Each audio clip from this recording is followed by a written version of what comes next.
In heaven's name. It's a letter, Ma, for you. Who's it from? Aren't you going to read it? Well, your Pa and the boys will be in soon. We might as well wait. We'll just have to read it again when Pa gets here. Oh, please, Ma, it's for you. You've got it right. Aren't you dying to know what's in it? Seems to me you're the one that's dying.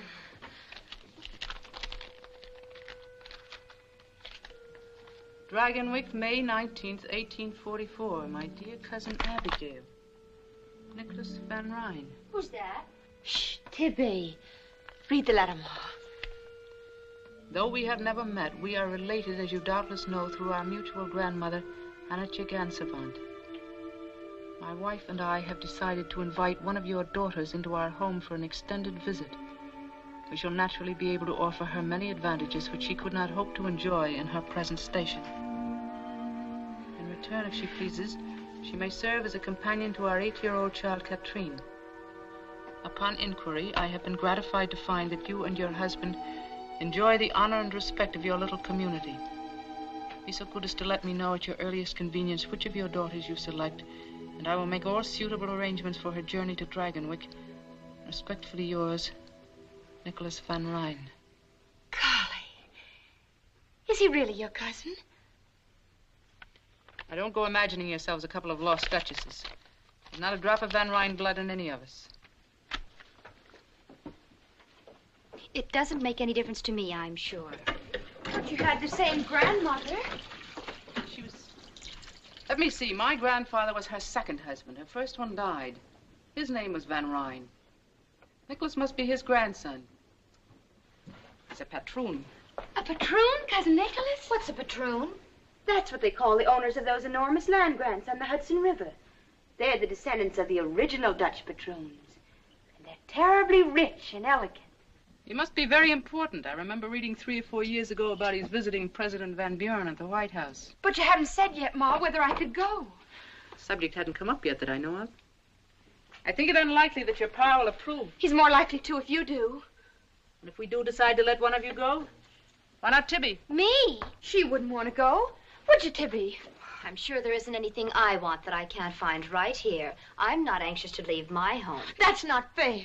You know I love you and Pa, all of you, in my home. It's just that, well, I try to be like everyone else and want what I'm supposed to want. But then I start thinking about people I've never known and places I've never been. Maybe if the letter hadn't come, Oh, I don't know. I must be loony.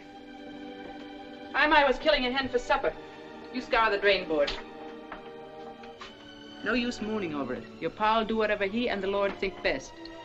There's one thing you can be sure of. They'll both feel the same way about it. This day, O Lord, there has come to me a matter of some slight perplexity. Deliver us, we pray, from hankering after flesh pots, and deliver us from vanity and false pride. However thy will be done. Keep and preserve us through the night. Amen. All right, boys, get. Tom? Yes, Pa? You water the stock and look to Whiteface. She's freshening. Yes, Pa. Tibby, is Obadiah Brown likely to come mooning around again tonight? Oh, Pa, I'm sure I have no notion of his plans. Well, if he does turn up, be sure and sit on the steps where your ma can keep an eye on you. Although I must say that Ob is a steady lad, and you, praise be, are not the flighty kind. Thank you, Pa. Now, about this letter, I'd see no reason even to discuss it if it wasn't that your ma acts like it was important. It is important, Ephraim. It might be a good thing for Randy to live for a while in a great house and learn something of the world outside this farm. I'd so like to go, Pa. Your opinion is of no consequence whatever, miss. You haven't the sense of a tomtit. You're past 18 pretty enough in time you got settled down with a man. I don't know what's the matter with you. As for this fine relation of yours, I'd like to know what right he's got to be making inquiries about us. He doesn't mean it that way, I'm sure. Perhaps the gentry have different ways of saying things. Since when do we have gentry in this country where all men are free and equal? A Yankee farmer is as good and maybe a little better than any Dutchman on the Hudson River. We'll say no more about it. Oh, Pa, listen, please. I have a feeling that the letter was kind of a sign. I think the Lord wants me to go. You know what you're saying? During worship tonight, I had a leading. Truly, I did. At least put it to the test, Pa, please, and see what happens. Are you speaking the truth? Search your heart. Very well.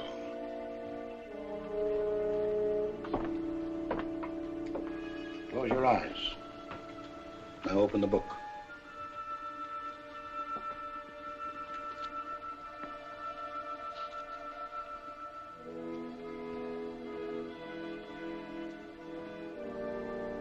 And Abraham rose up early in the morning and took bread and a bottle of water and gave it unto Hagar, putting it on her shoulder and the child, and sent her away.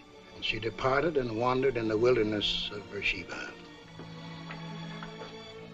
Well, it's none too fitting, but it does seem to have some bearing. I'll sleep over the matter and pray on it. Come, Abby.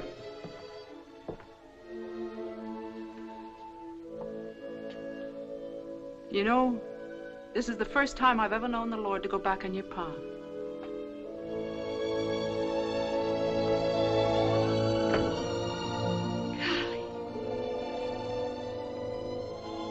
Golly Moses!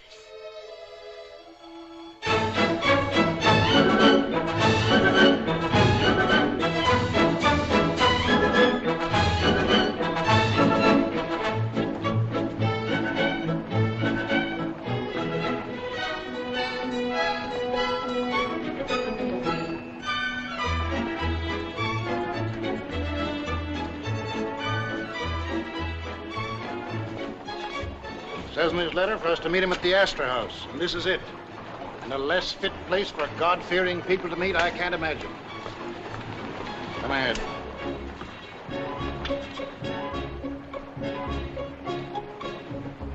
And, what can I do for you, my good man? Are you the tavern keeper?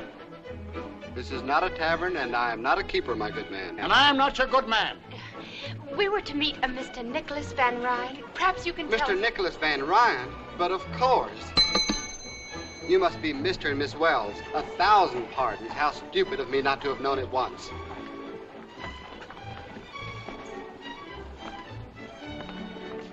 If you will do me the honor to come with me, please. Mr. Van Ryn regrets that he is not here to greet you, but he has directed that you're to have everything you wish. Everything.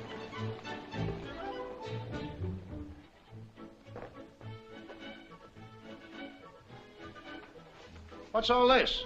Dinner, sir. I didn't order any. Mr. Van Ryn ordered dinner served at this time, sir. Mr. Van Ryn is not here. Yes, sir. Oh, it's beautiful. The food looks as if it had been painted. Wouldn't surprise me a bit.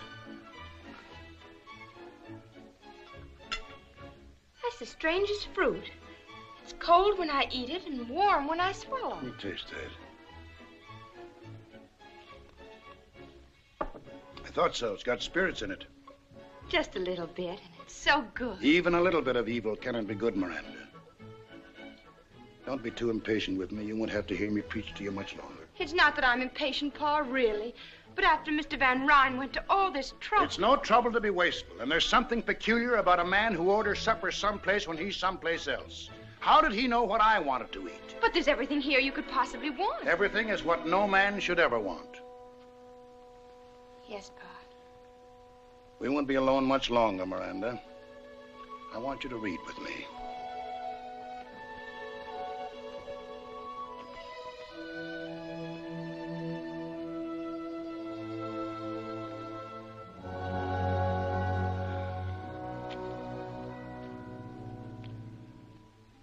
I will sing of mercy and judgment.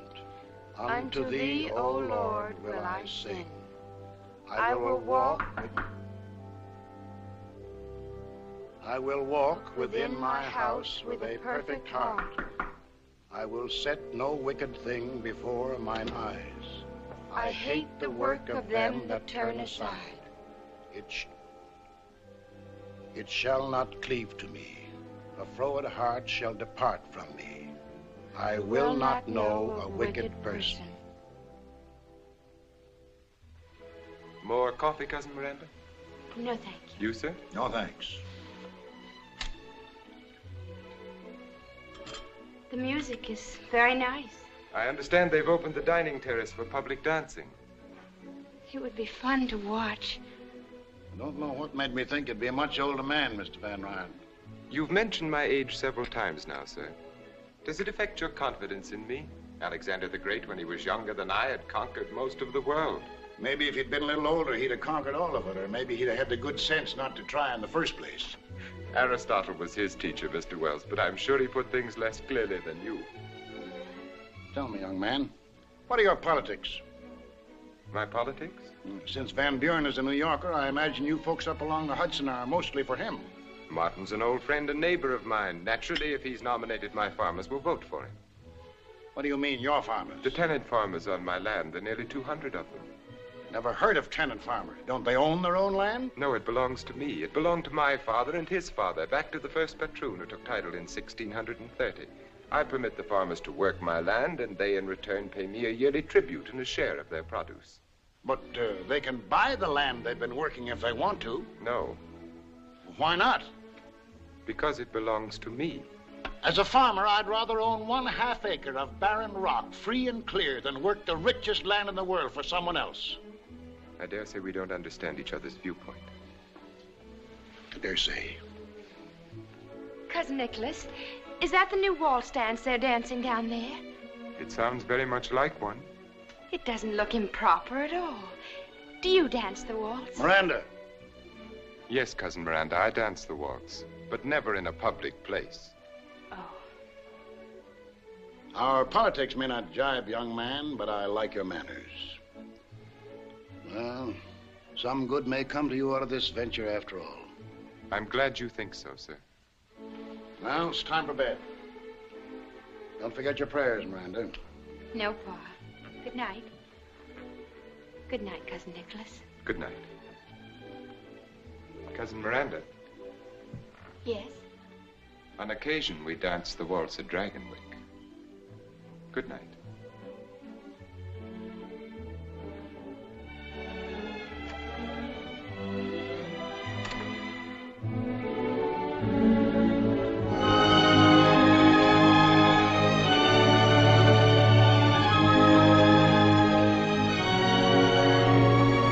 Agatha, there's Dragonwyck. I can see it. Dragonwyck? Where? Over there.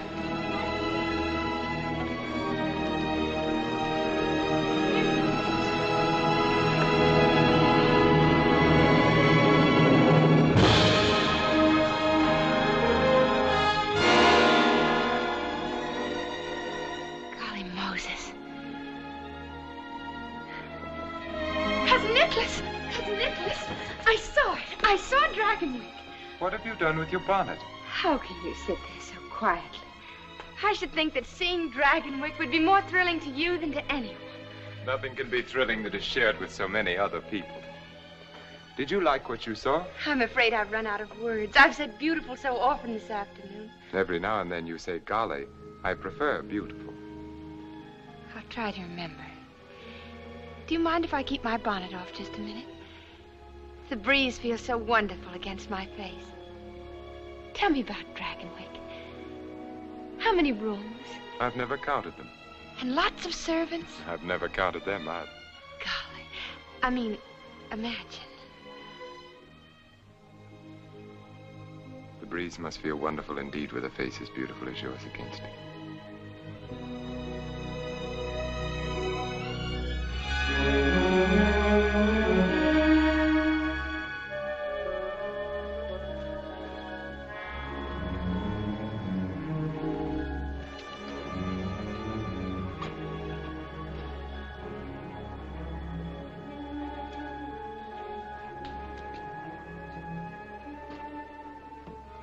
Welcome home, Mynheer Van Rijn. Thank you, Magda. This is Miss Wells. Magda is our housekeeper. How do you do? I assume Mrs. Van Rijn is at dinner. Yes, Mynheer, and you'll be pleased at how well she's looking. Not that Madam isn't always a picture. See that Katrine comes to the dining hall. Will you come this way, Cousin Miranda? Don't you think I'd better go to my room first? I must look hardly presentable. To my wife, promptness at meals is the highest human virtue.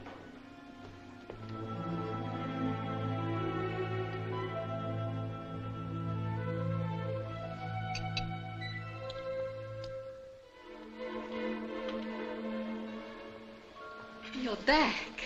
Yes, as you see, I'm back. I didn't know I would have waited. And here is Cousin Miranda. Oh, welcome to Dragonwyck, child. Thank you. Will you sit here, Cousin Miranda? Thank you. Did you have a pleasant trip, Nicholas? Yes, very. Miss Wells has had practically nothing to eat today, Tompkins. I'd suggest you serve her at once. At once, Minia. I trust you'll be happy here. It's most kind of you to let me come. And my mother and father wish to be remembered. I'm sure they're most worthy people, and I'm sure you'll be a good girl. Oh, Nicholas. Yes, my dear? You didn't forget the pastries, did you? Of course not, my dear. Those wonderful New York pastries. Nicholas, Yes. did you bring the Napoleons, the honey puffs, and the mocha bonbons? All of them, my dear. I think I'll have the bonbons before going to bed. Tompkins, serve the honey puffs after dinner, but be sure they're well chilled. Yes, madame. And shall we keep the Napoleons for tomorrow? For my lunch. After dinner, you'd best go find Katrine. You might read her a story. We can hardly ask our guest to occupy herself with the child tonight. She must be tired. As you say.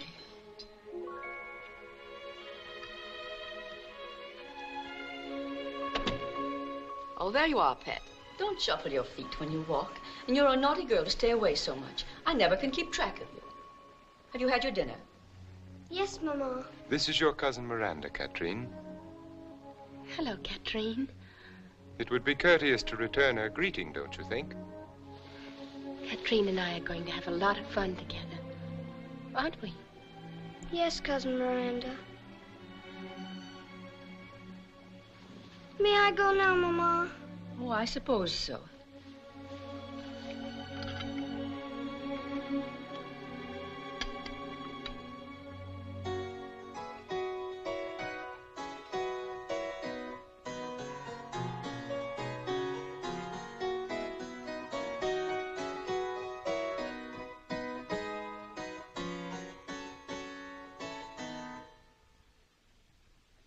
Who was she? She was my great-grandmother, Azild. Azild? That's a strange name. She looks like a frightened child. I don't know why we keep her hanging there. And that ugly old harpsichord is just an eyesore. The servants have to be driven to dust it. You think we're going to bite them? She was from New Orleans. She and my great-grandfather were married there in 1743. I guess I imagine it was one of those sudden romantic adventures. Tell me some more about them, Cousin Nicholas. Azild and your great-grandfather. Did they fall in love at first sight? No Van Ryn does anything at first sight.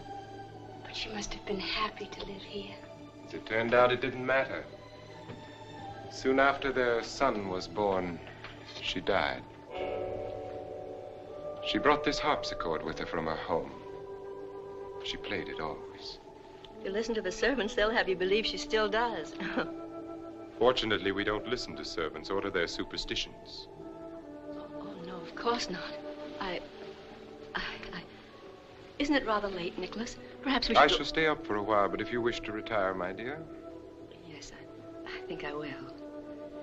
Well, good night, then. Good night. Good night.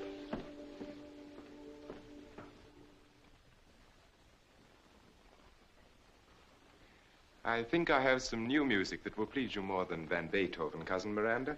You can sing as I play. Oh, no, really. Of course you can. The lyrics are printed on the sheet.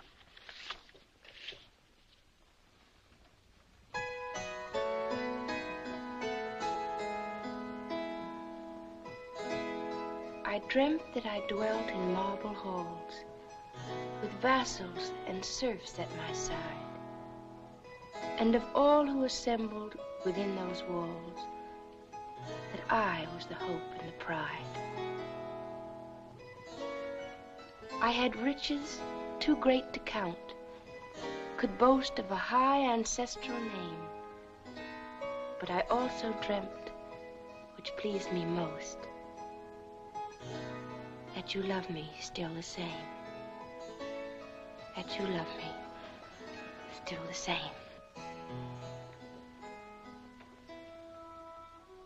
You read the words with an extraordinary understanding. I've never seen them before. Then perhaps there is someone at home whom you've promised to love still the same? Oh, no. It is getting late. I'm sure you've had an exhausting day. I shall have Magda show you to your room. Thank you. Good night, then. Good night, Cousin Nicholas. Since we are not really cousins, I can see no reason why we should continue to call ourselves so. Good night, Miranda. Good night.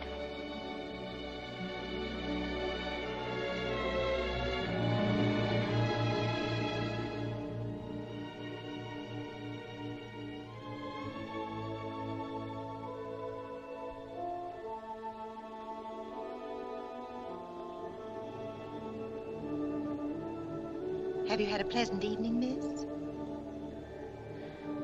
Oh, yes. This is a lovely room, isn't it?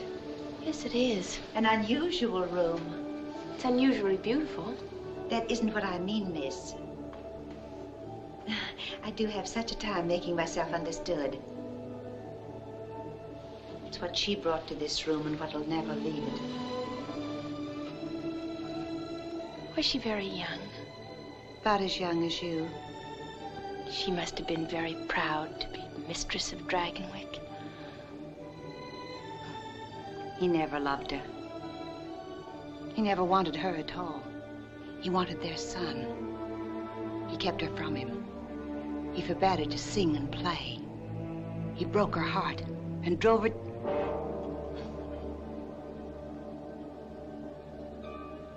She prayed for disaster to come to the Van Ryns. And she swore that when it came, she'd always be here to sing and play. She killed herself in this room. This harpsichord. That's just kitchen gossip. Oh, you mustn't take me seriously, miss. No one ever does. May I take you to your room now? Thank you.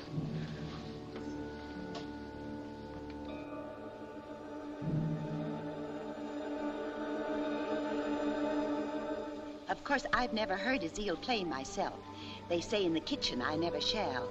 Even when she plays, I should say if she plays. You won't either because you've got no Van Ryn blood. But he'll hear her, and Katrine.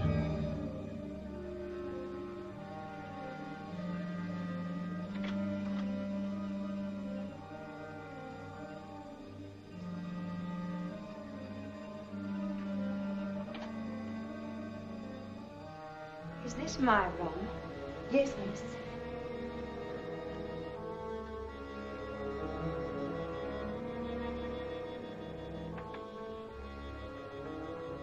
Will there be anything else you need, miss? Oh, no. Thank you. Well, good night, then. Good night, Magda. Miss Wells, why have you come here? Do you think Katrine is in need of a companion? Why, that would be for her father and mother to decide. Don't you think Katrine is in need of a father and a mother? That was a silly question, wasn't it?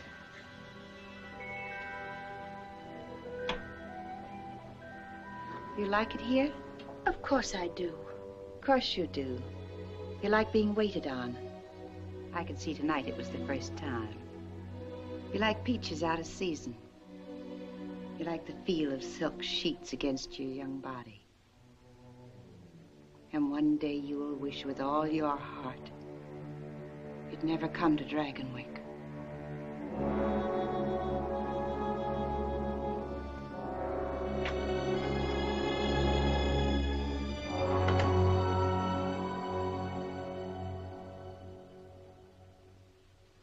I keep getting my S's backwards. It's very simple once you get the hang of it. Up, and then a hook, and then a swing to the left, and there you are. Mm-hmm. That's right. But Pa's kind of like a teacher to you, isn't he? He's been very kind and helpful to me. What's he like? Your father? Yes. Is he nice? But of course he is. Don't you think so? Does he like me?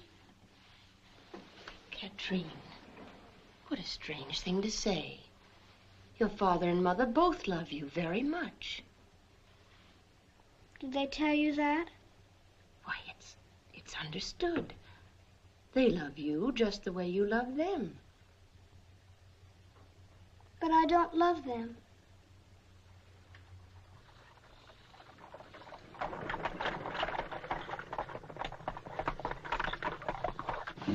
That must be the de Greniers. They've come for the Kermesse tomorrow. They're staying overnight. The Count's such a funny-looking little man. It isn't polite to stare. Did you say Count?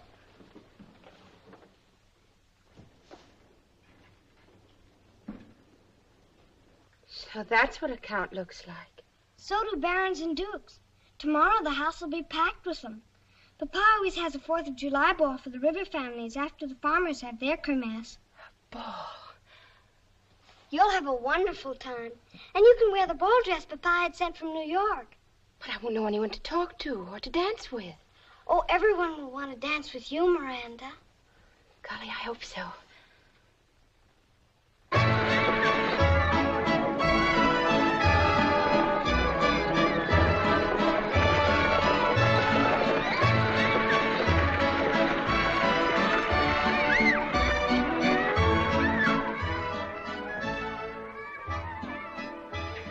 This is where I hide every year to watch. Sometimes, after Papa leaves, I go and stand near the carousel. Perhaps you shouldn't have come, Katrine. It's wrong, you know, to disobey.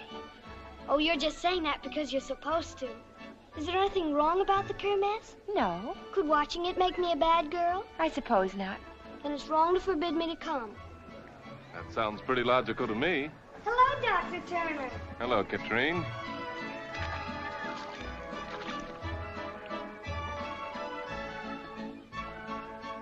Oh, this is Miranda. Wells. How do you do, Miss Wells? How do you do? Papa sent for her all the way from Connecticut to be my companion. She's a kind of a very distant cousin, but she's nice. I had no idea that the Van Ryns ever honored Connecticut. We're not really cousins, but Mr. Van Ryn was kind enough to invite me to Dragonwyck. Whereabouts in Connecticut? Near Greenwich. But that's all farm country. Sheep and potatoes, mostly. You seem so startled, Doctor. Haven't you ever met anyone who came off a farm? Not anyone who came off a farm to live at Dragonwyck. It seems like an odd place for you girls to watch the Kermesse. You'd have much more fun over there. But we're really not supposed to be here. We're hiding so Papa doesn't see us. Katrine had her heart set on it. You know how children are about such things. Why, you wanted to see the Kermesse even more than I did. Don't worry, I'll keep your secret. Papa will never know from me about either of you. May I have the honor of seeing you again, Miss Wells? Why, yes, if you like. I would like, and soon. If you're sure it won't be too unpleasant for you. Unpleasant? Well, you see, the patroon and I don't get along very well. In fact, the first thing I've ever known us to agree on is bringing you here. I think that was a fine idea. Well, happy Independence Day. Bye. Oh, I like him so much. I wish he could be my doctor, too, instead of just the farmer's. Why doesn't he like your father? Because Papa doesn't like him either. Why not? Papa never says why not. Oh, here they come!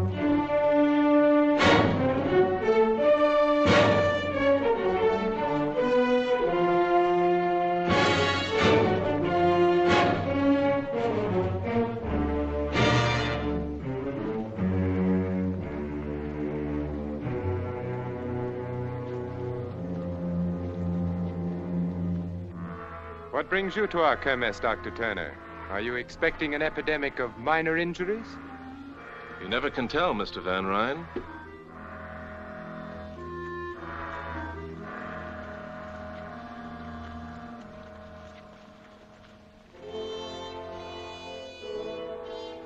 This chair came from Holland with the first patroon. It represents, among other things, over 200 years of extreme discomfort. The patroon is ready. The first man will come forward, bringing with him rent and tribute. Class Bleecker, Hill Farm. Rent, winter wheat, and... You've brought nothing with you, Class? No. Perhaps your crops were poor. My crops were all right. Take your hat off when you speak to the patroon. I'm a free American citizen. I take my hat off to no man. What you do with your hat is your own concern. Are you ready to pay your rent? No. Nor will you ever again get so much as a grain of wheat from me. It is your purpose, then, to farm my lands and enjoy the privileges I allow you without making any return. Your lands? Did you hear that? His lands! For 200 years, the Bleekers have worked the hill farm. And for longer than that, it has belonged to the Van Ryn. We've paid the worth of it many times over, and you know it. Well, here's the finish. I'm sorry to hear it. But since you feel that way, I order you to leave my land by tomorrow noon. If you are not gone, I shall have the proper authorities put you off. Have the next man step forward. Otto Gebhardt. Won't you reconsider your decision, Mr. Van Ryn? Klaus Bleecker and his wife and children have no home other than his farm. Where will he take them? I see you've come empty-handed, Otto. Have you a reason? You know the reason. It's his birthright as a free citizen of a free country. These men are not alone. The anti-rent movement has swept New York State. Man, take your head out of the sand and help to solve this problem peacefully. Because it's got to be solved, peacefully or not. Speak up, Otto. I'll bring the stuff tomorrow, sir, if that will suit. Will the rest of you men step forward, please? I have something to say. Tired of listening and talking and listening!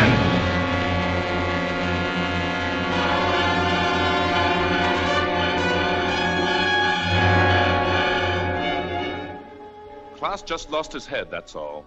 He doesn't mean violence any more than the rest of us. I hope you'll overlook this. I suppose I must regard what you did as an effort to save my life, Dr. Turner. And whether or not I regard you as a meddling trespasser, I suppose I must thank you. You've got the facts wrong. The way I see it, you're the trespasser. Also, saving your life wasn't what I had in mind. If Klaus had killed you, it would have done these men infinitely more harm than you could ever do alive. So don't thank me, Mr. Van Ryn. I shall say a few words about what has just happened, and they will be my last. Dr. Turner's efforts to incite anti-rent rebellion in our local district have been well known to me for many months now. Just what is it he wants you to want so passionately? It has an assortment of highly romantic names, the rights of man, life, liberty, the pursuit of happiness, and such. And all those will be yours with the titles to a few acres of soil. Believe me, my welfare does not depend upon you. Rather, you depend upon it. But my rents and tributes and my responsibilities are hereditary, the symbols of a way of life to which I have been born and in which I shall continue to live. I shall never relinquish my position.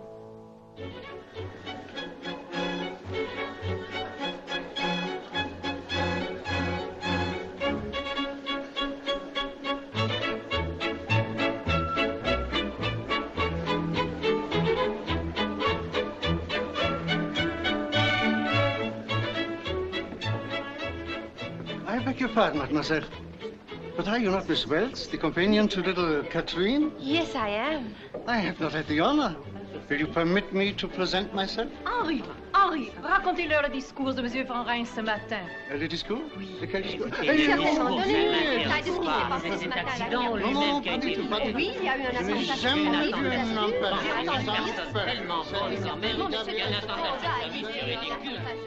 I imagine that ever so many parties are being planned for you and dear Harmon. Oh, yes.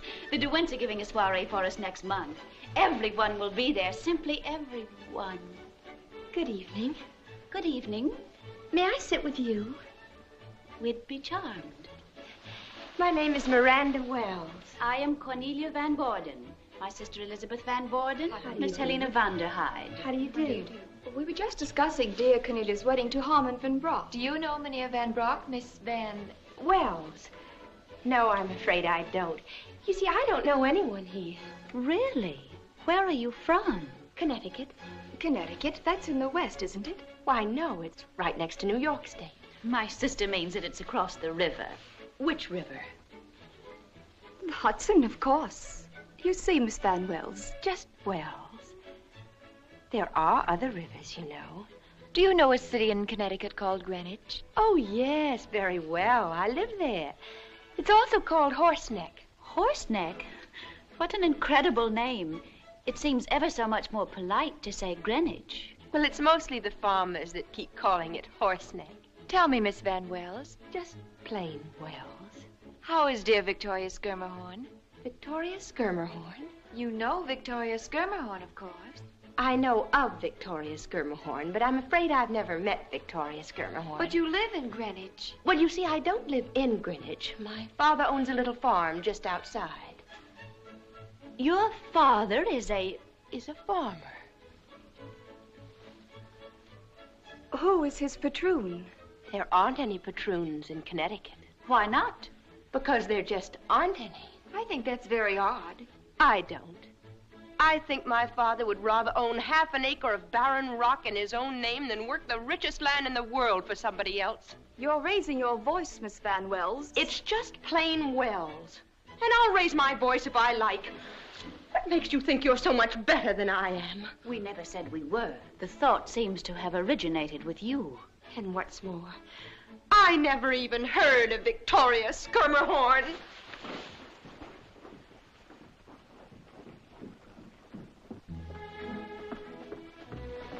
Miss Wells,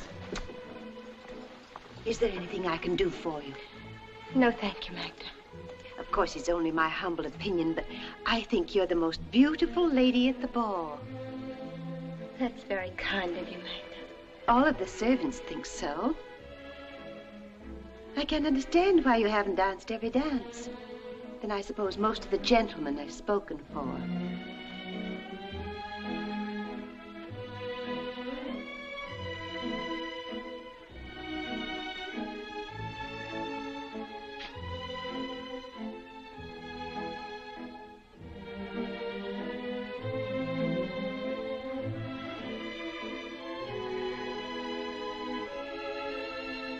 Miranda, Good evening. are you enjoying the kermesse of the upper classes? Very interesting to watch. As if I were visiting a different world. And I suppose everyone has commented on your gown and how beautiful you look. Not everyone. Do you like it, Nicholas? Very much. And do you think I'm beautiful? The most beautiful lady at the ball? Yes, I do. Thank you. I'm very grateful. You haven't answered my question. Are you enjoying the ball? I said it was very interesting to watch. That's not an answer. Well, then, no. Why not? You know that answer as well as I. Because my name is just plain Wells, and I'm off a farm, and I don't speak French, and I don't belong. That's nonsense. Of course you do. I'm as good as any of them. Better. But it's the wrong river. I'm not from the top of the Hudson. I'm from the Connecticut river bottom. Oh, I've made such a fool of myself. Dance with me, Miranda. I can't go back in. It'll be all over the place by now. They'll laugh at me. I doubt that very much. But you don't know. I know that you'll be with me, and that if anyone laughs, we'll laugh. Dance with me. I'm afraid. You must never be afraid of anything with me, Miranda.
Are you enjoying the ball, Miranda?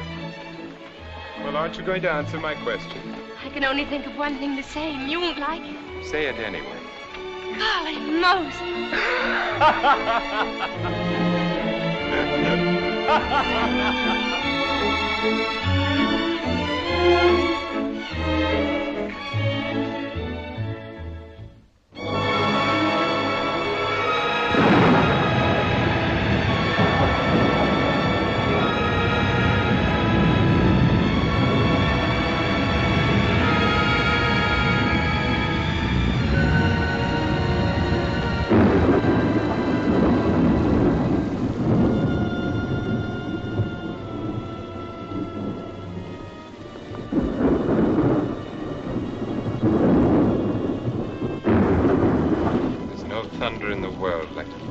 Catskills. The lightning seems to set the mountains on fire and they roar back. That's all very romantic, I'm sure, but it doesn't help my cold. It's never been this bad. It seems no different from your usual winter attack. But we've always closed the manor in the winter and gone to New York. Now I'm sick. If I must be here, why can't I even have Dr. Hamilton to look after me? The storm lets up and the roads are passable. The storm lets up. They never stop in these dreary Catskills. Come in. What do you want? Mynheer Van Rijn asked this be brought to you.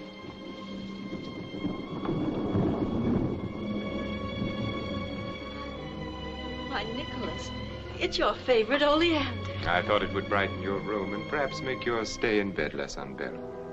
Thank you so much. Can't remember when anything has pleased me more. How alive it is.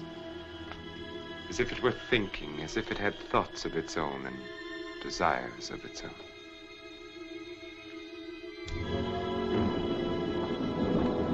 I know how greatly you treasure it, and I'm all the happier that you thought to bring it to me. And I'm happy that you're happy, my dear. Now I'm sure that you'll want to rest. Nicholas. Yes? You're going to your tower room again, aren't you? Yes, why? The servants must think it's strange that you spend so much time up there. And I find it strange that you should think about what they think. What could you possibly do up there? Possibly. Anything from pinning butterflies to hiding an insane twin brother. Actually, I read. I hope that my explanation satisfies you. I'm sick. Haven't you even let Dr. Hamilton know? Your happiness at the Oleander seems to have faded pretty quickly. You can't imagine what it's like to be sick in this miserable, drab house. I cannot imagine that Dragonwyck could be either miserable or drab, except to those who reflect misery or drabness from within themselves.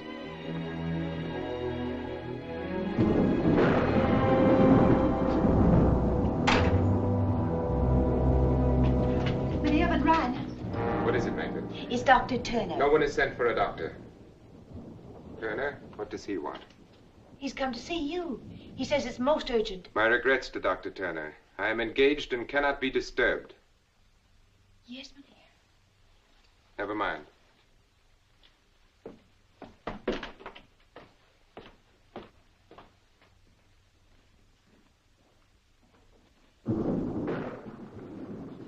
Sorry to intrude like this, Mr. Van Rijn, but it's most important. Yes? Klaus Bleeker's been arrested for murder. It's a pity you weren't there to stop him this time. I was there. He didn't kill anyone. There was an anti-rent riot at Smoky Hollow. Klaus wasn't anywhere near the boy that was killed, but they blamed it on him. If by they you mean the patroons, you must also mean me. The farmers aren't going to stand for this. They've threatened to storm the Hudson jail. With shouts of liberty, equality, fraternity, I take it. Just what is it you want me to do, Doctor? Help my enemy to defeat me? I want your assurance that Klaus Bleeker will have a fair and just trial. Let me make my position clear, Dr. Turner. Whether Klaus Bleeker lives or dies is of no more concern to me than my life was to him. Or you. That seems to be perfectly clear. Good evening. Good evening. Won't you stay for dinner, Doctor? No, thank you. Miranda, have Tompkins set another place. I'd rather not, if you don't mind. Perhaps I spoke a little hastily, Doctor. I might be able to help. Well, that's a pretty sudden change of mind. What brought it on? I assume that John Van Buren is to prosecute the trial, is he not? Yes. He's a close personal friend of mine. You still haven't told me what changed your mind. Dr. Turner, you have my assurance Klaus Bleeker will have a fair trial. Now you might do something for me. Mrs. Van Rijn has a severe cold. Will you help her if you can? Yes, certainly. I'll show you to her room.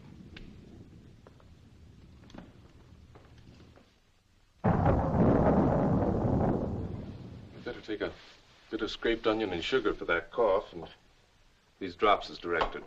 You'll be fine in a few days. A few days? Dr. Hamilton always kept me in bed for at least 2 weeks. He's probably right, but with most of my patients, it's all I can do to keep them in bed while I examine them. A lighter diet might help. Soup, tea, boiled eggs, less cake. That's nonsense. It's common knowledge that one should stuff a cold. I'll eat all I please. Well, you get well faster without it, but you get well anyway. What a beautiful oleander. I'm relieved to know you find so little cause for alarm, Doctor. It's just a head cold. Do you think you could find your way down alone? If you and Miranda will wait dinner for me, I'll visit a while longer with Mrs. Van Ryn. Yes, of course. Good night.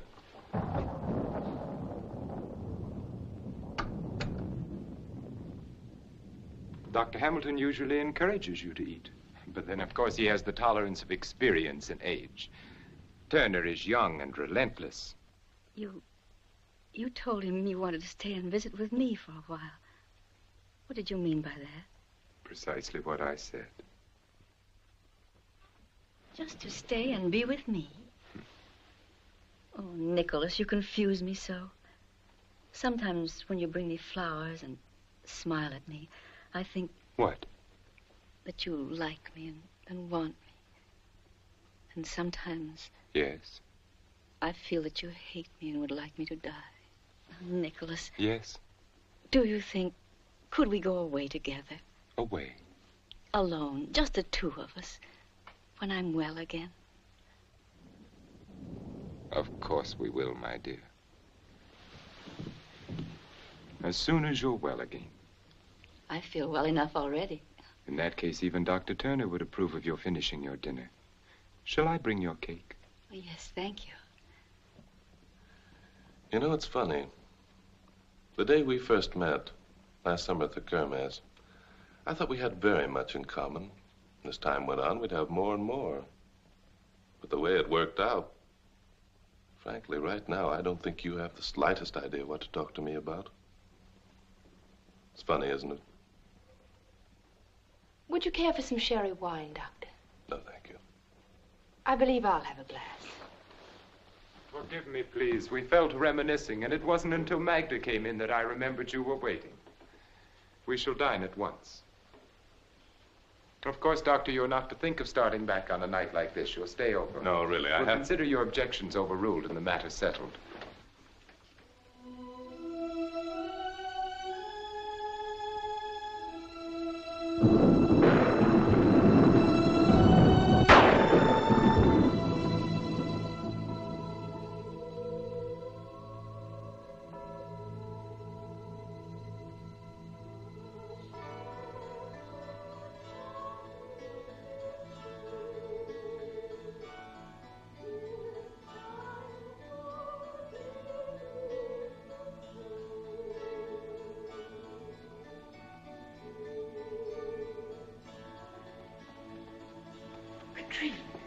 Shh. Why aren't you asleep? Because I don't want to sleep. It's so beautiful. What is? Don't you hear it? It woke me up. Such a pretty song from down there. You've been dreaming. It's a lady. She's singing and playing the harpsichord. Katrine. It's like a lullaby. But it must be funny, because every now and then she laughs. There, she's laughing now. Don't you hear it? It's getting louder and louder. Oh, I don't like it now. Make her stop. I'm afraid. I'm afraid. Make her stop. Darling, it's no one. Really, it isn't. You must believe me. It's... Well, I can remember when I was a little girl. I used to imagine things so hard that I thought they were real. But don't you see, if there were anything, I'd hear it too. It's stopped now. Of course it has. It never started, really. Oh, I'm so tired. What is it? It's Mrs. Van Ryn. She's very sick. Tell me, what happened? About an hour ago, she woke up and started to rage. Oh, the pain must have been terrible. Maggie, what's the matter? Is Mrs. Van Ryn? Oh, she was moaning so. Did she take any medicine before I gave her? No, You'd better send for Mr. Van Ryn. I have.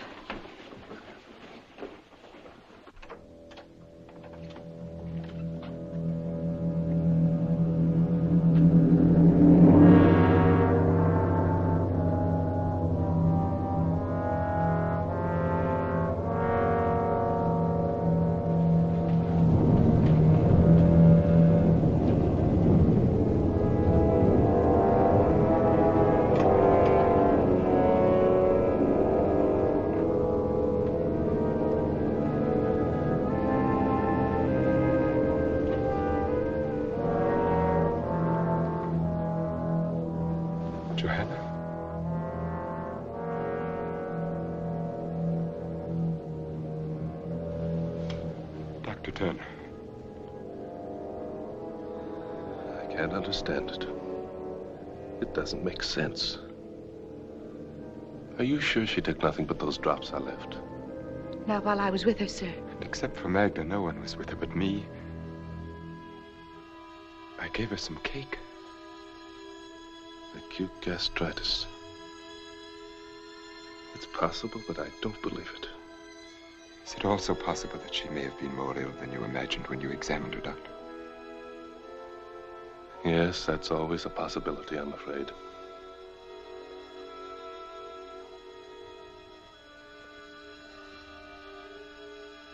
See that the pastor is notified at once.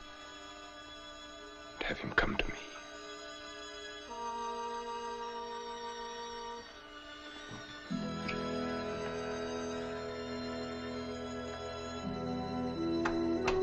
She's smiling.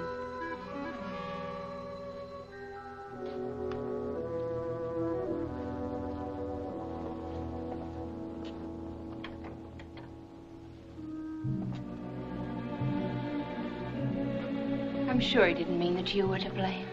Whether he meant it or not. I don't know why she died. That's shameful, isn't it?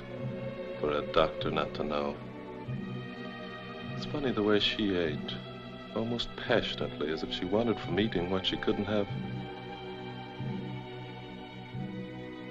You better get some sleep. Good night. Good night.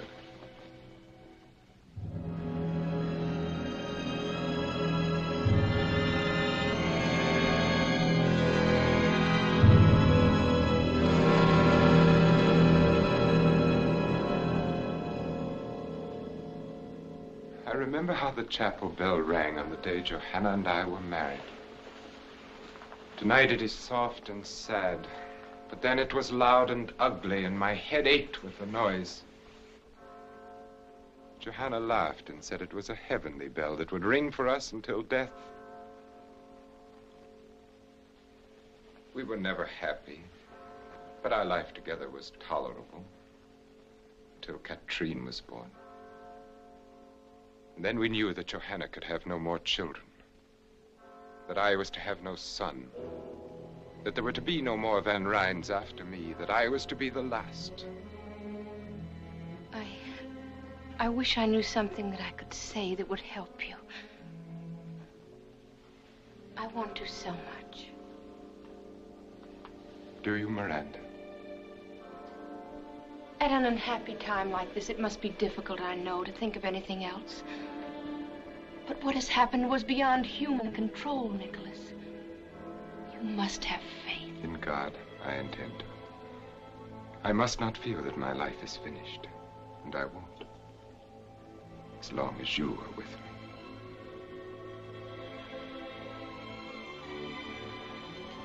The bell has stopped now.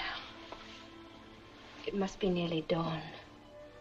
Miranda, you've known as well as I that this was inevitable. That we were inevitable. I didn't know who you were, or what, or where. Out of all this world, why should I have called to you and no one else? And why should you have come to me and no one else? It's because you were meant to. You knew it the instant our eyes first met and everything within us met. And you know it now. You have no right to say that, to talk like this, please. You couldn't help yourself any more than I. Am I right? Tell me that I'm wrong. Forgive me then if you can.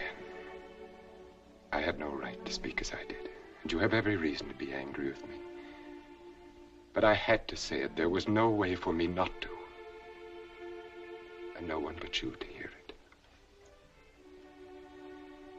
Good night, Miranda.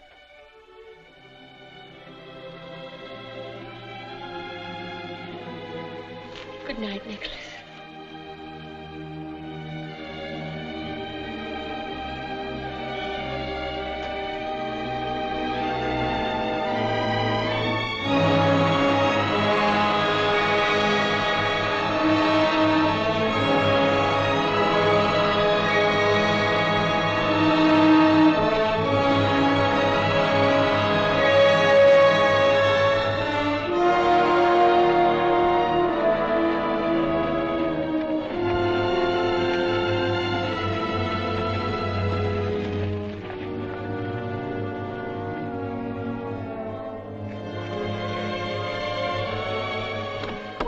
I just heard the news that you're going away. Why, Jeff Turner, I never thought you'd go to all this trouble to say goodbye. That's just it. I don't want to say goodbye to you. But, Jeff, I'm going home. Well, that isn't what I mean. I think it's fine that you're going back to your folks. What I mean is, Greenwich isn't so very far away after all, is it? I know, Jeff, it isn't. And I was thinking that maybe I could come there and visit you in a month or so. Of course, Jeff, whenever you're passing through. Would next week be too soon? Well, I know our relationship hasn't been exactly... Well, I've teased you mostly and sometimes made you angry, but I've always thought that in time I could show you how I really felt. And that maybe...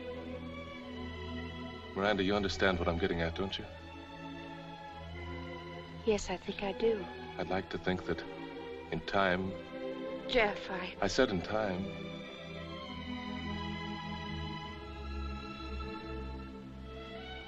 Is it that hopeless? I don't know what to say. Well, there's not very much you can, I guess. Well, have a nice trip. Thank you, Jeff.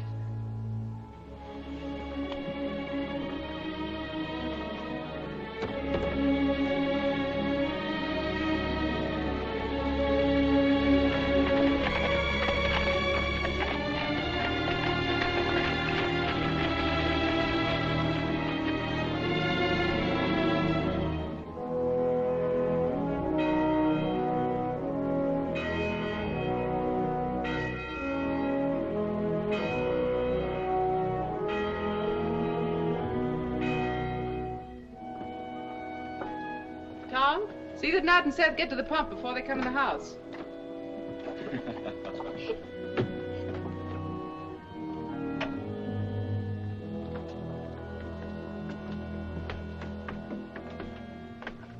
Come inside. I want to talk to you.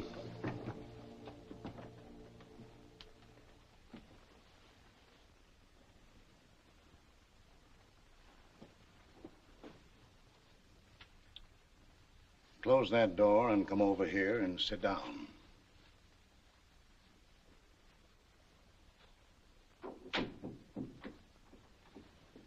That was a nice sermon today, Pa. Strange you should say that. Struck me you weren't listening too hard. I heard every word of it. Struck me your mind wasn't on it at all. Where is your mind? What's the matter with you? Nothing's the matter, I tell you. Now, Abby, I'm going to get to the bottom of this. I've made up my mind. But if there's nothing the matter... You were the first to see it. For months you've fretted and worried. Miranda can't sleep. She won't eat. She can't smile anymore. Talk to her, Ephraim. All right. I'm talking. Since the day you drove in here in that fancy rig, you've been no more one of us than if you'd never come home at all. Ephraim, please. You hung your fancy outfits in the closets and you acted like you never took them off. You won't sleep and you won't eat because your home's not fine enough. And you won't be happy because we're not fine enough. That's not true. It's got nothing to do with that. What has it to do with then? Sometimes when a woman's unhappy, she just can't talk about it, Ephraim. Are you going to tell me it's a man? What man, I'd like to know? She's given frostbite to every mother's son in the county. Perhaps the right one hasn't come along yet. Well, she won't find him with her nose stuck in the air, wanting what she can't get. A woman ought to get a man first and then want him. Someone rode in the gate.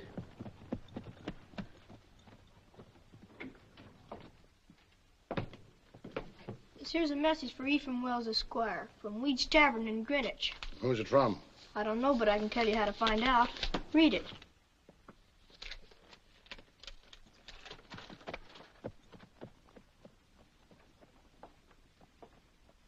I'll be concerned if this don't beat all. Nicholas Van Ryn is stopping in Greenwich and is coming here this afternoon to see me on a matter of the greatest importance. Cousin Nicholas in Greenwich? What in Tunket could he want, huh? Miranda?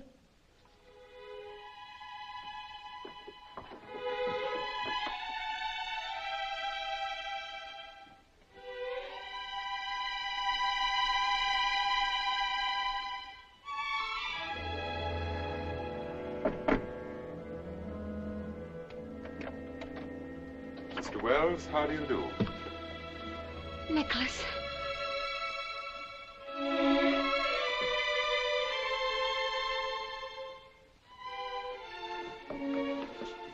Just what is the meaning of this? May I speak with you alone, Mr. Wells? I consider your behavior exceedingly strange. On the contrary, it couldn't possibly be more conventional. Sure, Mr. Van Ryn certainly handled Pa. That's enough of that. This matter doesn't concern you. Now get. What did you think of him, Ma? I don't know. We weren't even introduced.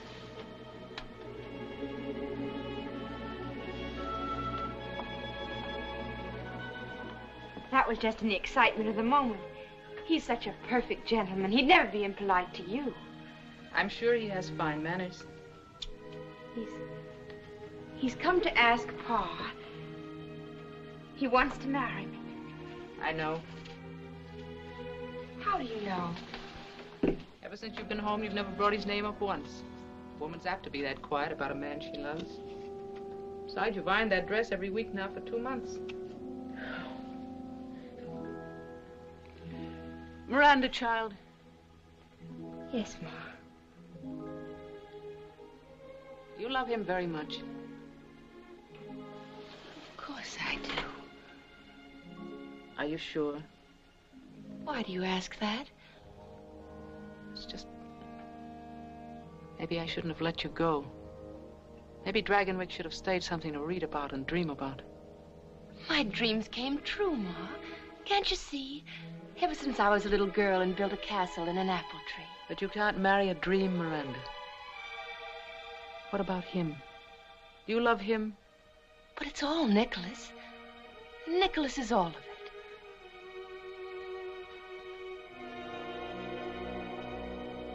You're acting so strangely. Almost as if you were afraid. Miranda, Abigail, come on in here.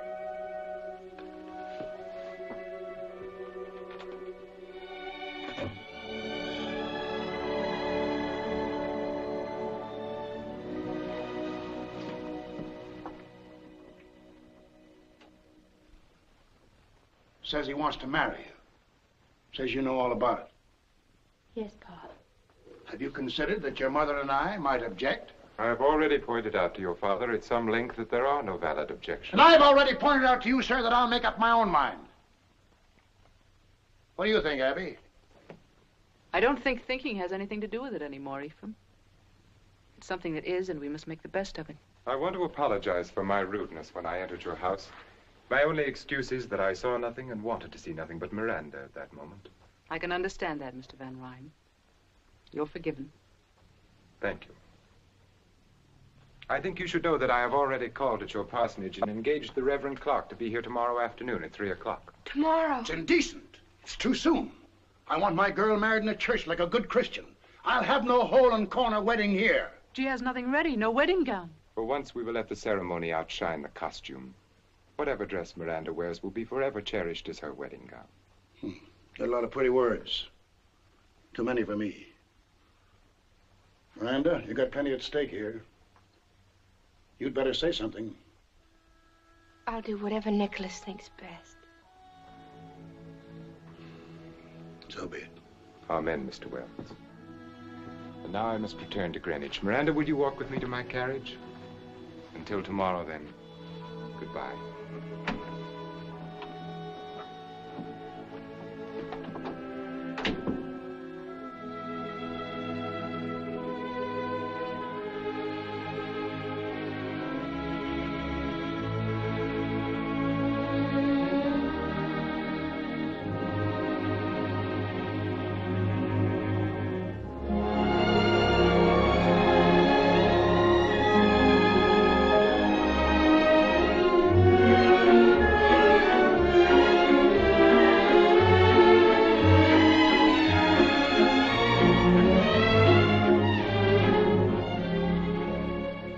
Which carriage have you sent to meet Mr. Van Ryn at the landing? The lander, madam. Have the grooms their new uniforms? Yes, madam. Here are the menus for the week. Thank you, madam. And Mrs. McNabb, I've just written Miss Katrine that we found her doll. Please be sure that it's packed carefully. I wouldn't want anything to happen to it. Certainly, madam.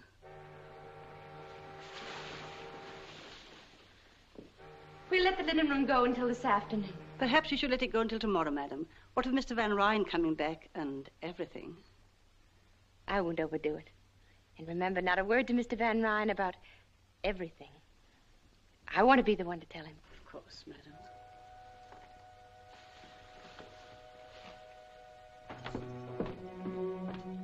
Welcome back, son. How did you find New York? Unbearable, thank you, Mrs. McNabb. Nicholas. How lovely you are. I'd almost forgotten how lovely you are. I'm not when you're not with me. I'm not anything. 3 long weeks. Have you missed me? Have you been well? I missed you terribly. And everything has been just fine. As a matter of fact... I'm having our townhouse entirely redone. A new music room. We must plan a series of entertainments for the winter season. Mrs. McNabb said I'd find you here. Oh, I beg your pardon. I didn't know. That's all right, Peggy. This is Mr. Van Ryn. Was it anything important? Well, it was just to remind you that you ate none of your breakfast this morning. And all your favorite dishes, too. We won't talk about food if you don't mind. You'll eat every bite of your lunch or there'll be quite a bit of talk. You carry on as if you'd cooked it yourself. Me? I couldn't cook the bottom of a pan. But she managed to burn my best India muslin negligee. That I did, sir. The ironing is worse than the cooking. And she ruined it completely when she tried to sew it together again. True. Me sewing is even more horrible than me ironing.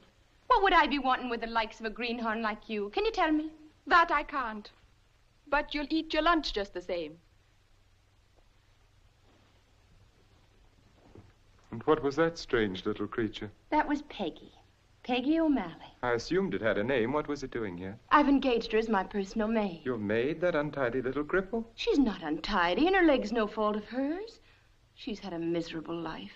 It's the strangest recommendation I've ever heard. She's bright and willing and good to me, and Nicholas, I want her as my maid. I shall have McNabb give her some extra money and a good character. It's so little to ask. Please, Nicholas. Deformed bodies depress me. Perhaps I can divert your attention with this. I brought it for you from Mr. Tiffany's new shop. How dare you say that? How dare I? You speak as if her crippled leg were a weakness on her part rather than merely God's will. We'll agree then it is God's will. Now perhaps we can discuss your plans for the Kermesse ball. Are they progressing nicely? Madame Duclos swore to me that your gown will be finished and delivered to you in time. She needn't overwork herself. It's very likely I won't need it at all. What do you mean? The Van Borden sent their regrets yesterday. Their regrets? A previous engagement or some illness in the family. I forget what excuse they used. I see. That makes the 8th refusal in 4 days. It's only because of me. Because you married me. Miranda. You are Mrs. Nicholas Van Ryn. You will be with me wherever I am always.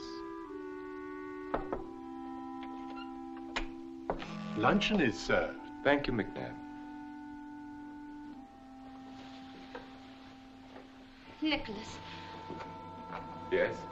Sometimes I think that we... That we what? I think about that night. The night she died.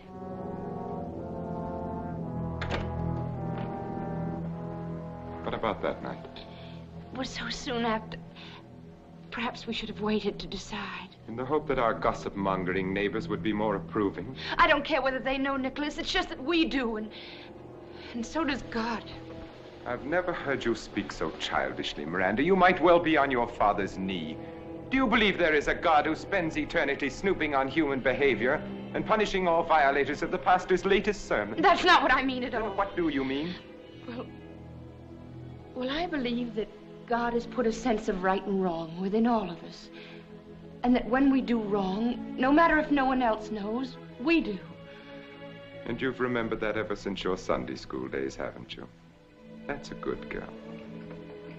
Now let us enjoy our lunch. Nicholas, you do believe in God. I believe in myself, and I am answerable to myself. I will not live according to printed mottos like the directions on a medicine bottle.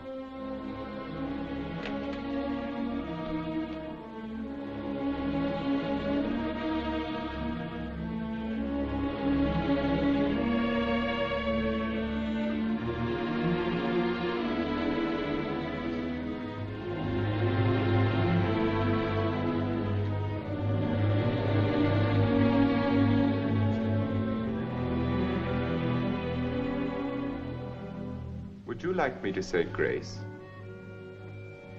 That won't be necessary.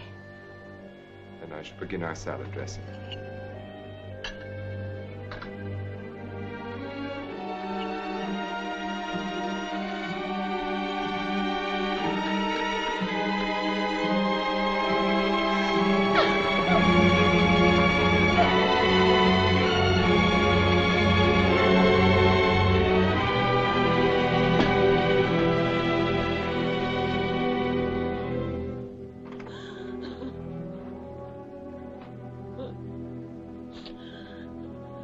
Possible excuse can you have for humiliating me like that?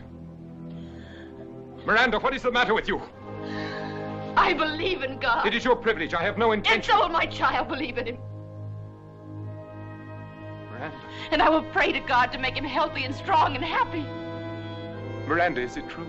Yes, are you glad? And now may I have Peggy as a reward, if nothing else? Have I done something to please you at last?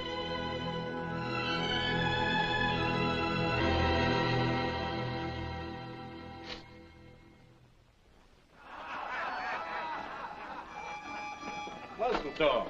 They're celebrating. I'm gonna celebrate too and get drunk. John Young's our new governor, and the farmers of New York State have got a right to celebrate and get drunk. Hand me up my ancestral chair.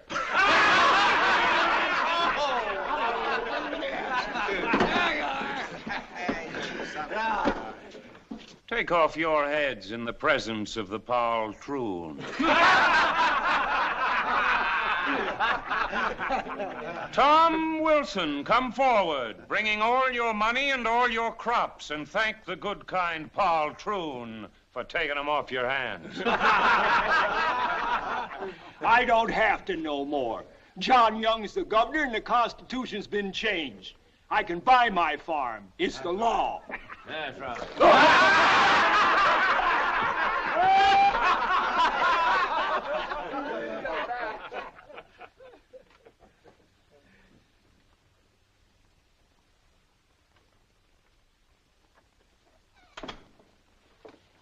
Dr. Turner, will you come with me at once to Dragonwyck? We need you urgently. Is anything wrong? Mrs. Van Ryn is having a baby. Her time is here. Dr. William Brown has been staying at the manor. I had him come from New York. He's a fine doctor. He's a fool. I beg you to come. There are certain symptoms. Have you any reason to think she's in danger? Mrs. Van Ryn, I don't know that she... Doctor, nothing must happen to my son. All right.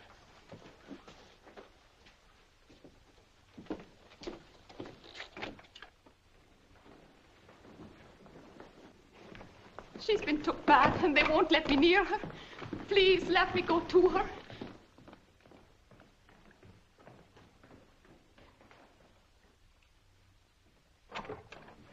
What is it, Dr. Brown? What has happened? Everything's quite all right, Mr. Van Ryn. Quite. Are you certain? I assure you. Dr. Turner, I want you to take every precaution. Mr. Van Ryn, would you and the nurse step out while I consult with Dr. Brown? I can see no reason Your presence here can only be upsetting to you and to us.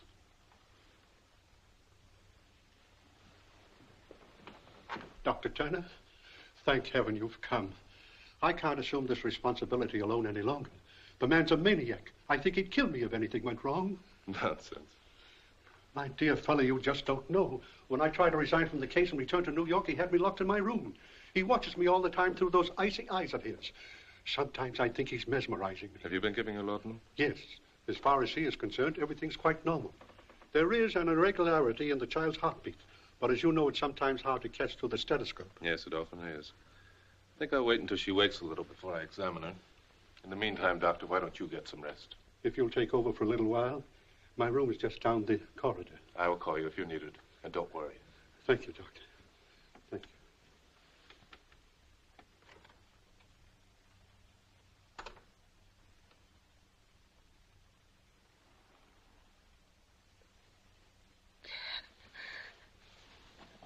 Hello there. I don't know whether to believe this or not. You can believe it.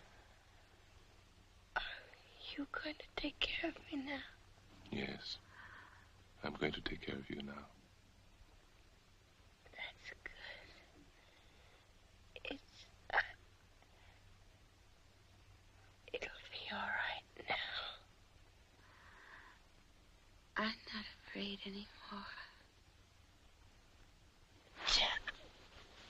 Don't be afraid. Call Dr. Brown.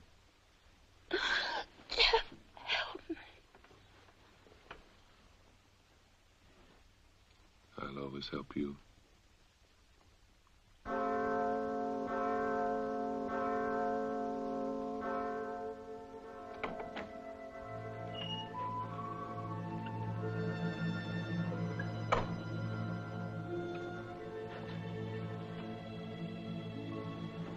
Mr. Van Ryn, there's something you must know. Your son is not well. I can't tell you how sorry I am, but at least your wife has come through beautifully, and in time there's no reason why you can't have other babies. My son is entirely well, Dr. Turner. I appreciate your services, and you will be suitably recompensed. But he can't live. His heart is malformed. It's a miracle he wasn't stillborn. It's nobody's fault. Nothing could have prevented it. It's just a tragic accident. You will find a carriage waiting to take you to your home. You just won't face facts, will you? You never believe anything you don't want to.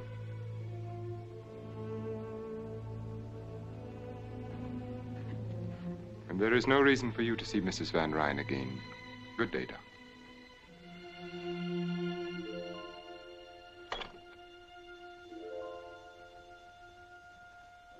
Adrian Peter Van Ryn, I baptize thee in the name of the Father, and of the Son, and of the Holy Ghost. Amen. We yield thee hearty thanks, most merciful Father, that it hath pleased thee to regenerate this infant for thy Holy Spirit, to receive him for thine own child by adoption, and to incorporate him into thy holy church. Amen. Please accept my most sincere congratulations, Mynheer Van Ryn. Thank you, Dominic. You understand, of course, that this house ceremony was only at the insistence of Mrs. Van Ryn. In a month or two, my son will be properly baptized in the Dragonwyck Church. Of course. No, Nicholas. We can thank God that he was baptized just in time.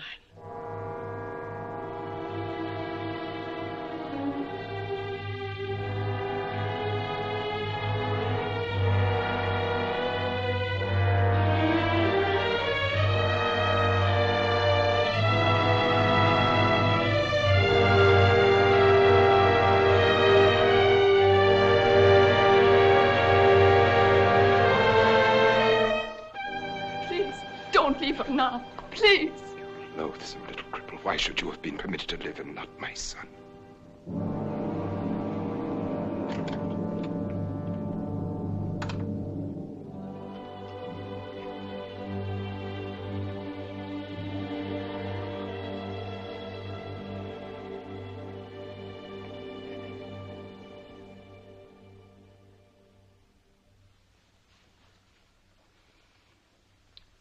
Should I light some candles? No, I like to sit here in this half dark. You'll ruin your eyes. How long has he been up there this time? A week, perhaps more. Ever since he got back from New York. And before that... I'm sure it isn't very pleasant for him, Peggy. And what is it for you? Shut up there for weeks on end without a word or a sound. If it was any man but him, I say he keeps a bottle up there in that tower room. Peggy. Kiss them.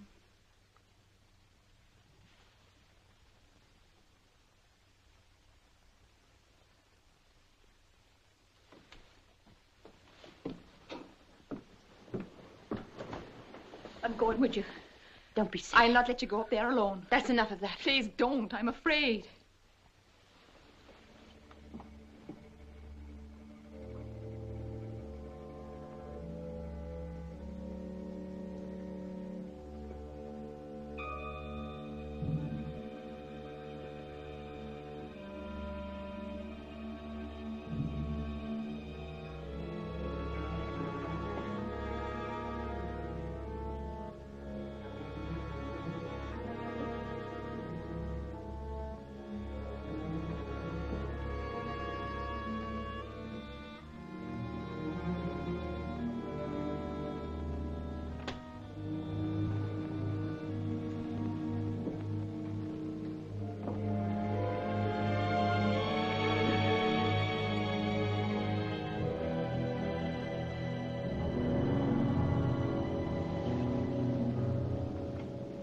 Oh, it's you.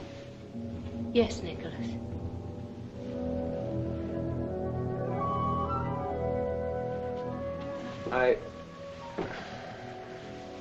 This is an unlooked-for pleasure. I wasn't expecting you. Frankly, I'd almost succeeded in forgetting you. Don't be frightened. I'm not frightened. I'm sure you're not. You have courage, Miranda. I like that about you. It must have taken a great deal to make this pilgrimage up to the mysterious tower room. I assume your twisted little friend is offering up suitable prayers for your safe return. I see no reason why they should be necessary. Tell me, are you disappointed in what you found here? I'm sure you expected velvet drapes and heathen idols, an altar for human sacrifice, at least. Nicholas, what do you do here? What do I do?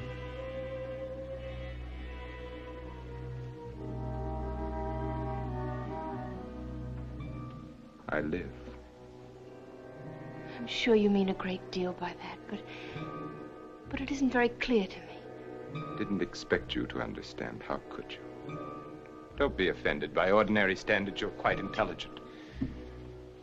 But I will not live by ordinary standards. I will not run with the pack.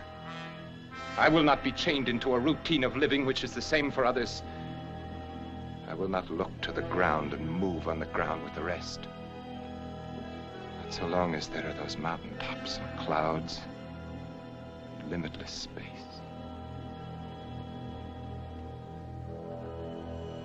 I'm sure you are still unable to understand.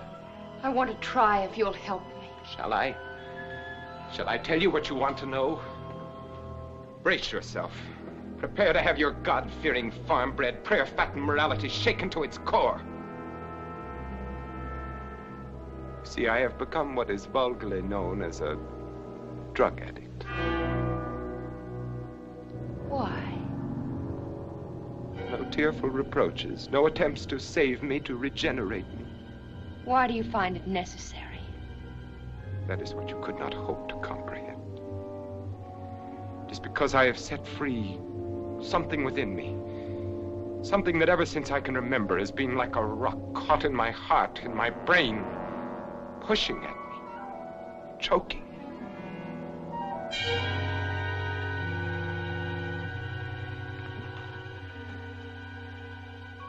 I know you better than you think. Perhaps I have underestimated your intelligence. No, it's pretty ordinary and farm-bred. I couldn't follow everything you said, but I think it's pretty simple. You're just plain running away. Is it as simple as that? I've seen farmers with their crops ruined and their cattle dead, and most of them just go to work.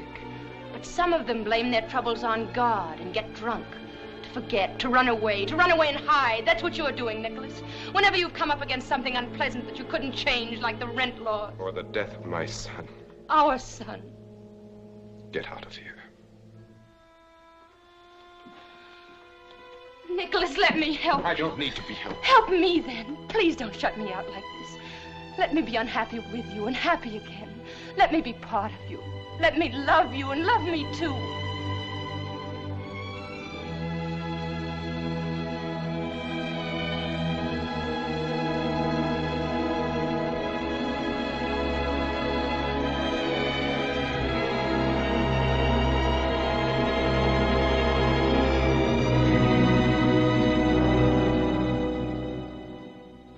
Story, Peggy, but I'm afraid you'll have to tell Mrs. Van Ryn there isn't much I can do for her husband. Tell her. She doesn't even know I've come here. Then what? And do you suppose I'd so much as whistle to get help for him? It's her I'm afraid for, Dr. Jeff. Afraid of what? I can't say right out, but there's a blackness in that house and in him. His coming and going, the look in his eye when he watches her. You've got to come and take her away. What makes you think she'd want to go? Whether she wants to or not. I'm only a doctor. I've got no right You can't leave her there to be hurt and hurt again. Not knowing what she's done wrong or how to do right. Happy as a child because he so much as sends a plant to her room. Plant? An ugly-looking growth to my taste from Egypt or Asia. Has she been taking her meals in her room? Yes, oft times. Why? Come on.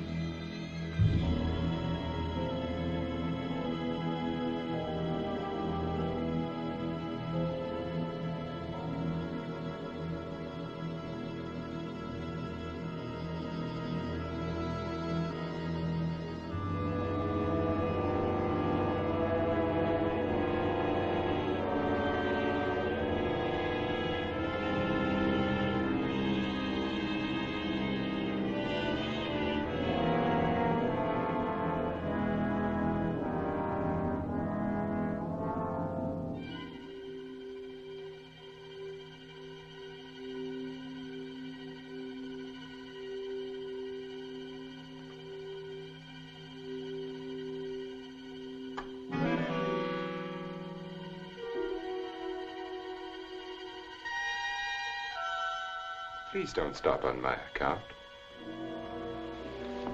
Your father wouldn't have. I remember how he continued to read so doggedly. Ephraim Wells took his religion without flinching, the way a strong man should. Nicholas, what do you want? I appreciate the warmth of your greeting. Quick happiness in your face at my appearance, your pleasure at my company. Why have you come here? Inasmuch as this is my house, must I explain my presence in it? Of course not. Forgive me, I'm so tired. I'm sure you are. This has been a trying time for you. And yet, strangely enough, your tribulations seem to have become you. I cannot remember you more beautiful than you are now. And your beauty amazes me as much now as always. Your strength, the earthiness of your peasant stock, and more.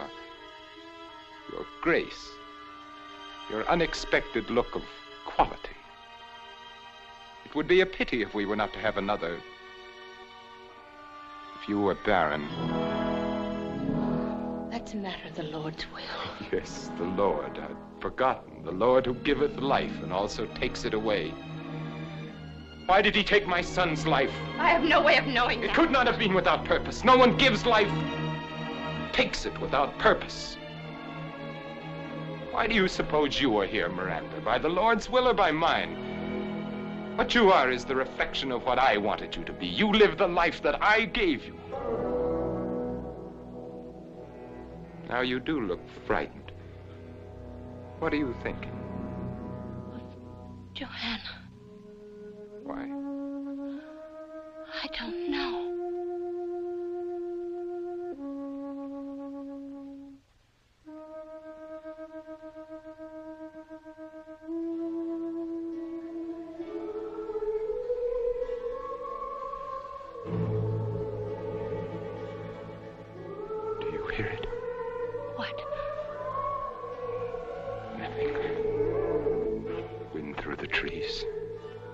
There is no wind. There is.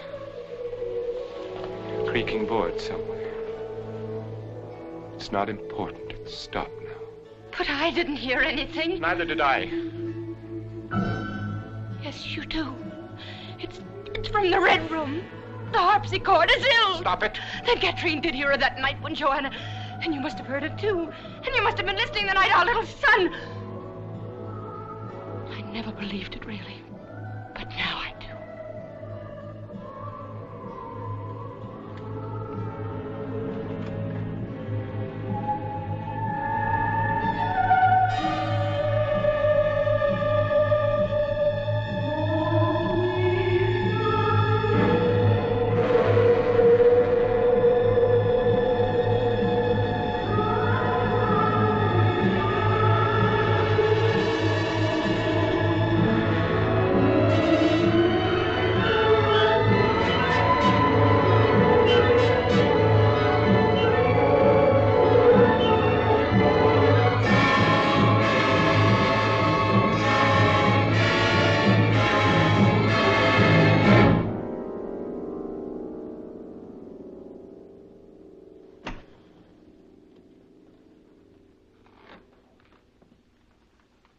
I just happened to be passing by, and I thought I'd drop in. Passing by. I see. Summoned in the best heroic tradition by the faithful little cripple. And have you an army of farmers equipped with pitchforks lurking in the garden? No, that fight's all over, and you lost it. But Peggy seemed worried about you, so Do I look as if I needed medical aid rushed to me in the dead of the night? You can hardly expect a diagnosis from me based upon your appearance alone. It's good to know you have become more careful in your diagnoses, Doctor. I can recall when you were less thorough. I've improved a lot since then. There was much room for improvement. May I be frank? You're not a very good doctor, Dr. Turner. There are too many things you should know that you don't. I still insist I've improved. For one thing, I've learned a great deal about plant life. I would think that human life were more to the point. I've discovered that the two are strangely related.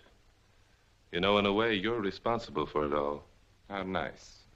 We must discuss your discoveries sometime soon. What about right now? Jeff, what are you doing here at this time of night? The patroon and I are discussing flowers.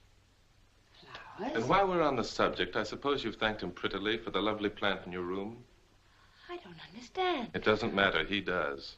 Is it as pretty as the plant in your late wife's bedroom the night she died? You're letting the discussion become rather morbid, Dr. Turner. I was never able to forget that plant. At first, I thought only that it was very beautiful, but I've learned since then it was also very deadly. Nicholas, what does he mean? It's a glucoside, similar in action to digitalis, but much more toxic. I guess it was a good idea to have a doctor on hand that night you asked me to stay for dinner. Weren't you lucky I wasn't a better doctor at the time? It was all so legitimate. Your wife with a bad cold. You couldn't possibly have tasted anything in the cake. It was all soaked with rum anyway. I don't believe it.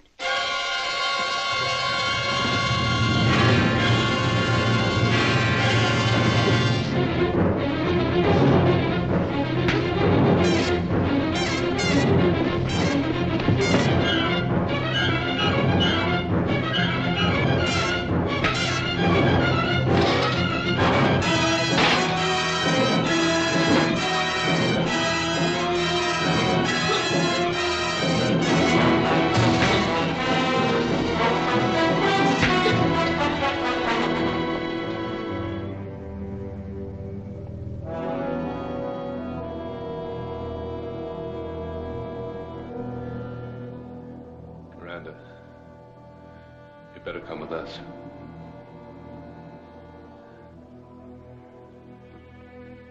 Come on.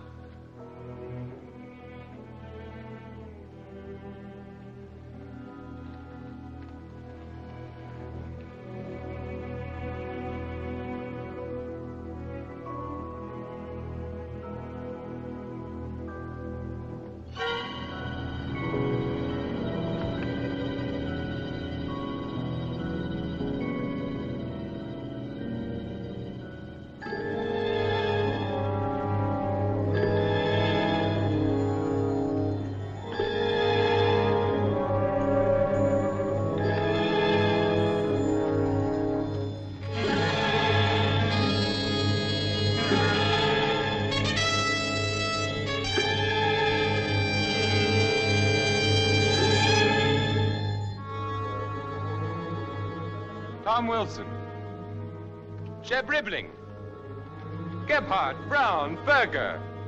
Come forward, all of you. I have something to say to you. Apparently, I have not yet been able to make my position clear. I will try once more. Believe me, my patience has come to an end. Lives, liberties, happinesses. Pursue them where you will. Sing and dance and dip them in bronze if you like. But you will not destroy Dragonwyck. You will not take away from me what has been mine for more than 200 years. No babbling idiot of a governor will make laws that have to do with my manor, with the manor that my son... that my son will inherit.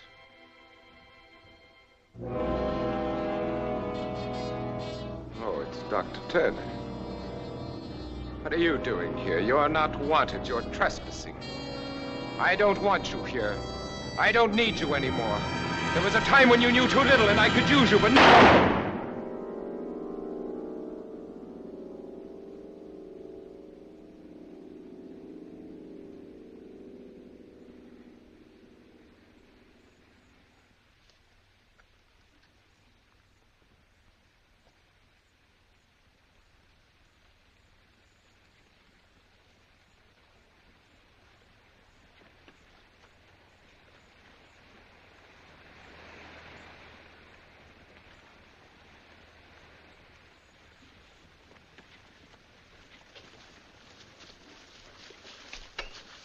If you don't mind, Mr. Van Ryn, I'd have to ask you to come along with us.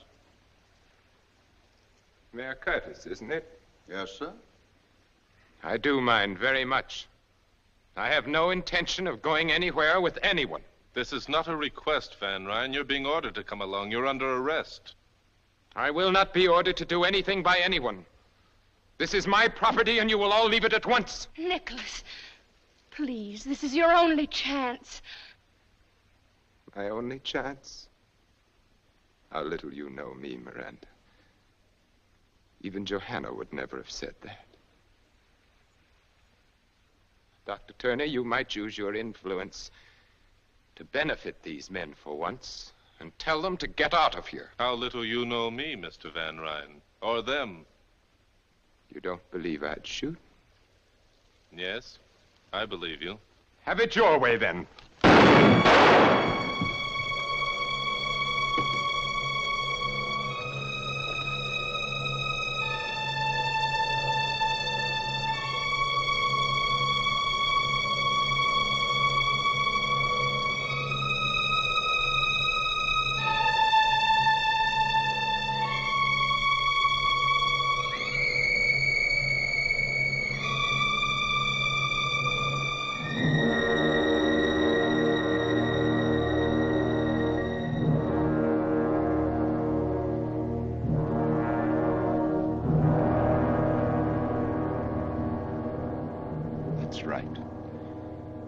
Take off your hats in the presence of the patrol.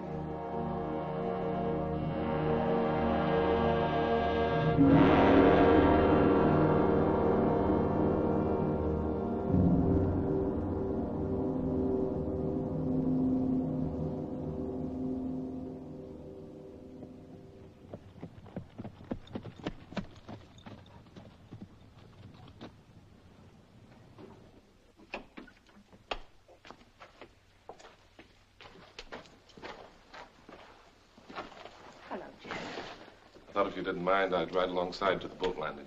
You're welcome to ride inside. Well, thanks. I'd like nothing more, but then I'd have to ride back here and not alone. You understand? Of course I do. Goodbye, Mrs. McNabb. And thank you for everything. It'll be lonely here without you, Mrs. Van Ryn. Mrs. Van Ryn. Suddenly it sounded strange to hear you called that.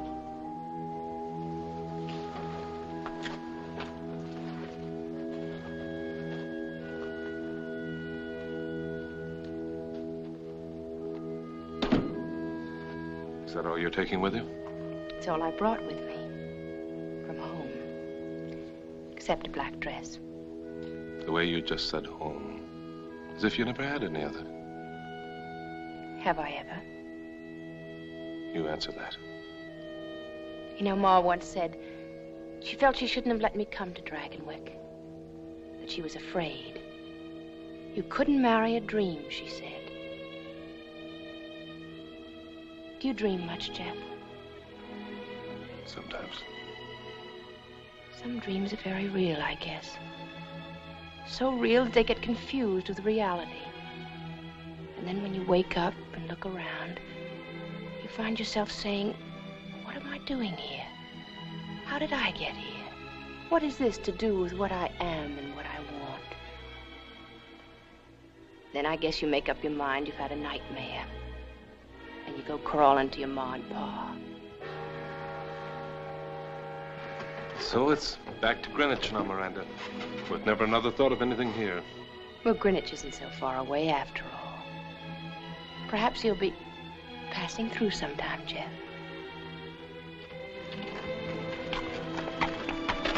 Would next week be too soon?